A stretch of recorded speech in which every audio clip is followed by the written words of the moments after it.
We're going to start with voice communications just in general. Voice communications starts with two people.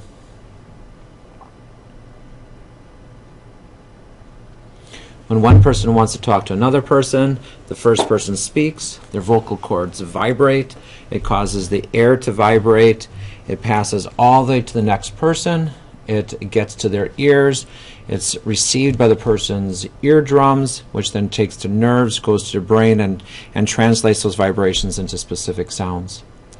Telecommunications is when we want to talk or still communicate by voice, but at a distance. There's a couple ways of doing this. One way is using the old tin can and string method. When the first person speaks, it vibrates the metal can. It then starts the string to vibrate, and it can go a long distance. The string vibrates the can vibrates the air at the other side, and still gets the person's ears so they can receive the information. Going back to a traditional telephone system, we kind of do the same thing, except this time we add electricity to the situation. A handset has a speaker and a microphone. When you speak, the sound goes into the microphone of the first receiver handset. The microphone then creates an electrical signal.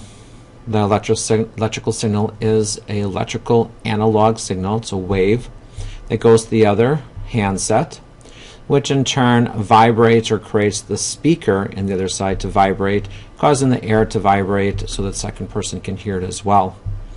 That's the traditional telephone system. Being able to put electronic packets or data packets between the two people, we can choose to use a microphone on one side, and the microphone again takes those vibrations, but this time instead of putting it into an analog wave, it uses an analog to digital converter. So it takes those signals and converts them into digital packets or bits, ones and zeros, that's going to send across some kind of medium. When it gets to the other side, it's going to take a digital to analog converter and convert it out to, again, an analog wave to a speaker. That speaker causes the air to vibrate, goes to the person's ear, again communicating all the way from the first person to the second person, but this time using a digital signal. This is done all the time using PCs. PCs have these converters built in. That's how we can use microphones and speakers all the time. So we can record things. So we take things analog, convert it to digital ones and zeros, and then take those ones and zeros and put them back to a sound wave that we can be using. Instead of using a PC to do this, we can essentially do the same thing, but in the form of a phone. It's going to look and act like a phone, which makes it very easy for people to use.